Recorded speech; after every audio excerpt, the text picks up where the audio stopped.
Hello everyone, कैसे हैं आप। English by Chhavi sir channel पर आप सभी व्यूअर्स का स्वागत है।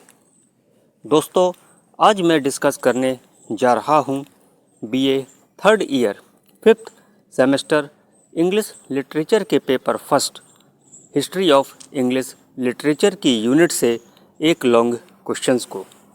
तो आइए लॉन्ग क्वेश्चन पढ़ते हैं। What is the contribution of Geoffrey Chaucer, यानी जेफरी चौसर का योगदान क्या है in Middle English literature. Middle English literature में डिस्कस करिए, यानी वर्णन करिए। Let's see the answer. Geoffrey Chaucer is the first original genius. जो जेफरी चौसर थे वो पहले फर्स्ट ओरिजिनल जीनियस थे, यानी पहली जो मौलिक प्रतिभा होती है in the history of English literature, history of English literature के इतिहास में।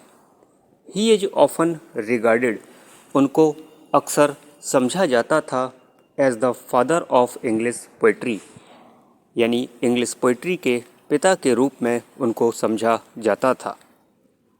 ही was the son of wine merchant, वह वाइन मर्चेंट के बेटे थे, यानी शराब व्यापारी के बेटे थे।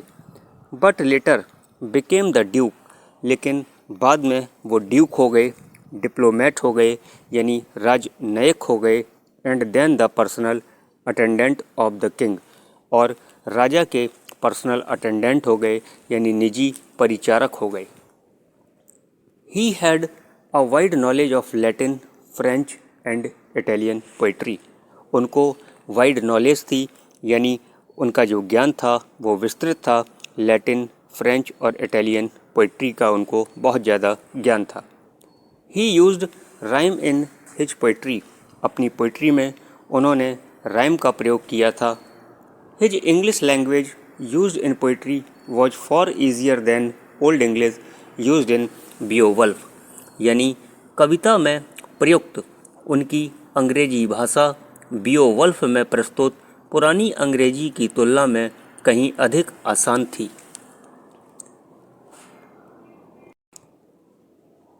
It is a realistic piece of literature, it is a realistic piece of literature, यह लिटरेचर का यथार्थवादी कृति थी, रियलिस्टिक पीस थी।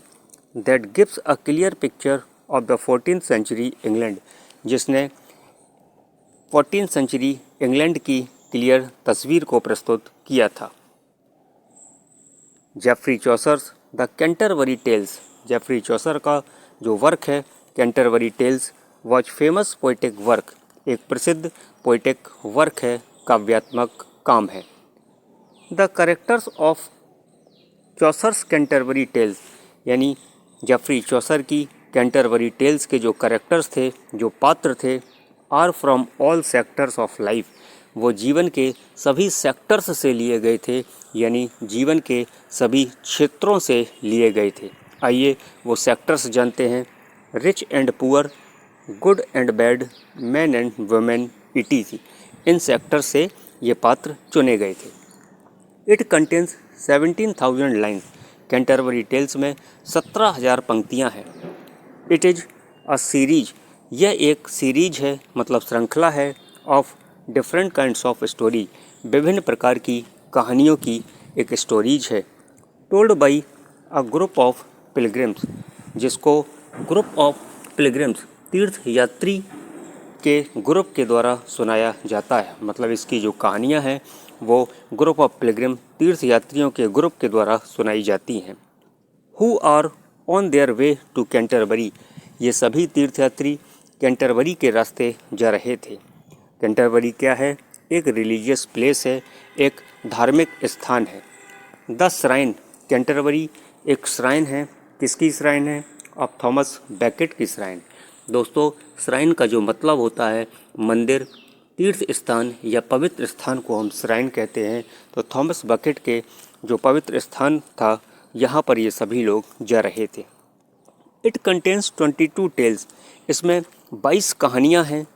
टोल्ड बाई डिफरेंट पिलग्रिम्स, जो अलग अलग तीर्थयात्रियों के द्वारा सुनाई जाती हैं इन वर्ष में यानी कविता के माध्यम से सुनाई जाती हैं। एमोंग द पिलग्रिम्स आर, अब इन तीर्थयात्रियों में कौन कौन था? मॉन्क भिक्षु था, नन था, प्रीस्ट पुजारी था, फ्रायर। दोस्तों, फ्रायर का जो मतलब होता है वो तपस्वी होता है, यानी द बेगिंग मॉन्क कह सकते हैं, यानी भीख मांगने वाला भिक्षु भी था। द मर्चेंट व्यापारी भी था, लॉयर था, डॉक्टर भी था, कुक मतलब रसोइया भी था, सेलर मतलब नाविक भी था, कारपेंटर भी था, नाइट मतलब सूरवीर योद्धा भी था, and the wife of bath, और वाइफ ऑफ बाथ भी थी। Who is the most enjoyable character in the epic, ये सभी इस एपिक में इंजॉयबल करेक्टर हैं, यानी आनंद देने वाले पात्र हैं।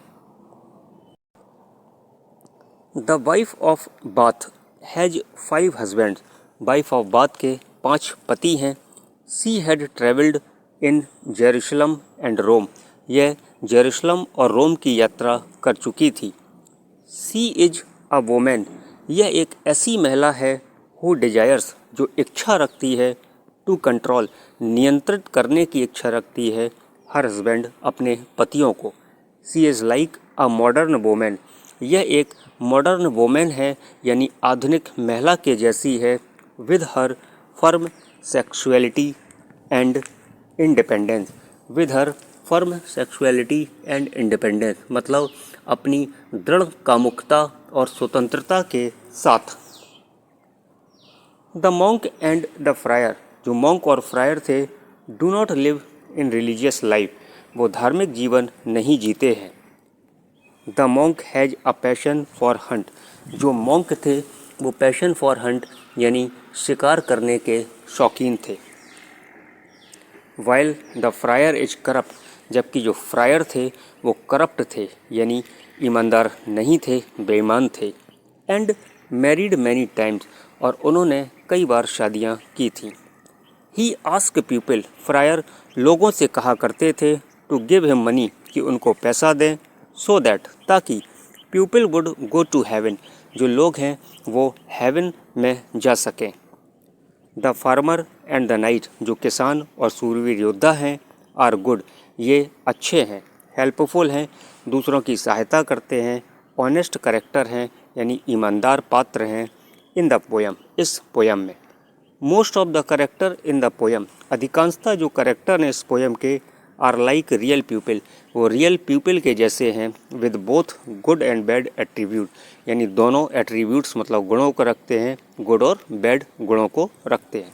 तो दोस्तों, ये था आपका long question contribution of Geoffrey Chaucer in Middle English literature.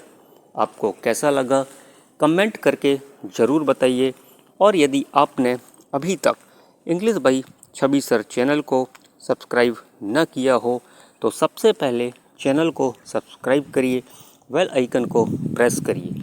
दोस्तों, वीडियो अच्छा लगा हो तो वीडियो को लाइक करिए और अपने दोस्तों के साथ शेयर करना बिल्कुल भी मत भूलिए। Thank you for watching.